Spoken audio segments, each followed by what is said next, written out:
Professor Satish Kumar हमारे साथ राजनीतिक विश्लेषक जुड़ चुके हैं। सतीश जी, स्वागत है आपका। सवाल मैं आपसे यही करना चाहूंगा कि मोहन भागवत की भविष्य की चिंताएं क्या है। वो ये कह रहे हैं लड़ना पड़े तो लड़ेंगे, मरना पड़े तो मरेंगे, लेकिन विभाजन को स्वीकार नहीं करेंगे। विभाजन के बाद भी देश में ये स्थिति बनाने की कोशिश की गई, दंगे फसाद होते रहे, लेकिन इसको हम स्वीकार नहीं करेंगे और जो गलती हुई है उसको हम ठीक करेंगे। क्या कहना चाहते हैं मोहन भागवत?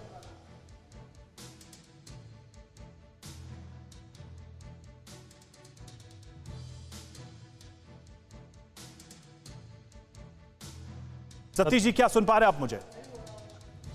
हाँ, बिल्कुल बिल्कुल सुन पा रहे हैं। देखिए, अगर संघ प्रमुख के वक्तव्य को व्यापक पैमाने में देखा जाए तो जब भी हम में से कोई भी, चाहे किसी भी विचारधारा का प्रचारक हो या किसी भी विचारधारा का समर्थक हो, भारतवर्ष की जब हम बात करते हैं तो भारतवर्ष का जो ज्योग्राफिकल लोकेशन है उसमें न केवल दक्षिण एशिया के वो तमाम देश समाहित होते हैं, बल्कि अगर ऐतिहासिक पृष्ठभूमि में देखेंगे तो हिंद महासागर से लेकर हिमालय के तटीय क्षेत्रों में 34 ऐसे देश आते हैं जहां पर भारतीय संस्कृति का, जिसे आप हिंदू संस्कृति का ले की अमिट छाप दिखाई देती है।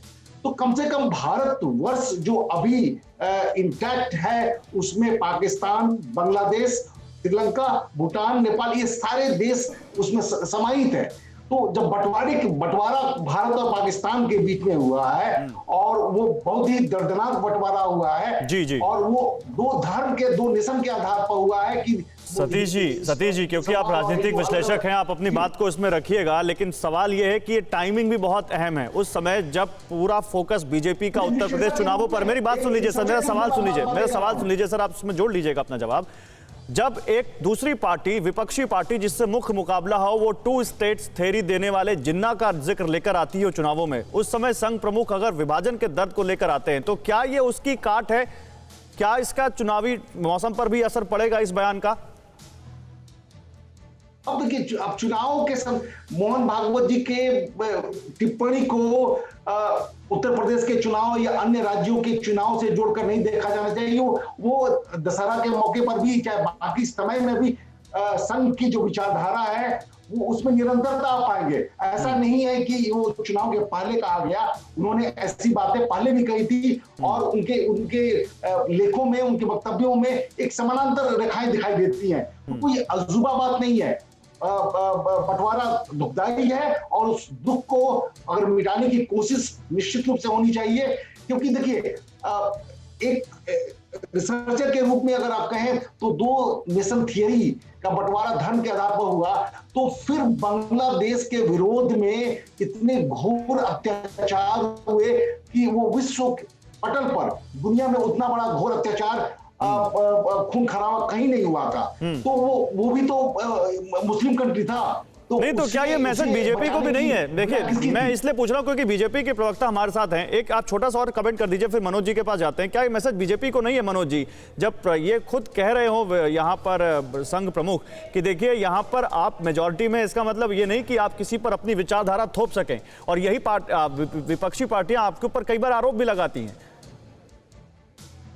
ऐसा है कि परम पूज्य मोहन भागवत जी ने स्पष्ट रूप से कहा कि हमारे पूर्वज बदल सकते हैं लेकिन हमारी संस्कृति नहीं बदल सकती है, क्योंकि हम एक अखंड राष्ट्र की संकल्पना लेकर के चलते हैं।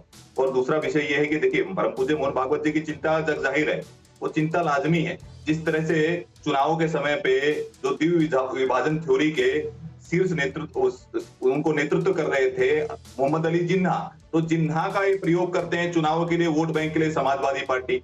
वहां पर कांग्रेस पार्टी सलमान खुर्शीद जी और जिस तरह से पी चिदम्बरम जी और राहुल गांधी जी जिस तरह से हिंदुत्व के खिलाफ हमेशा कुछ ना कुछ अनर्गल कुछ बोलते रहते हैं, तो ये विभाजन, ये वोट बैंक के लिए कुछ भी करने के लिए तत्पर है। तो ये मनोज जी, यही आरोप तो बीजेपी पे वो लगाते हैं कि आप चुनाव में जिन्ना को ले आते हैं। हिंदुस्तान में जिन्ना का क्या काम? अगर किसी ने रेफरेंस भी दे दिया तो आप उसको चुनावी मुद्दा बनाते। देखिए, अड़ी सोमवार से शुक्रवार शाम 6 बजे सिर्फ TV9 भारतवर्ष पर।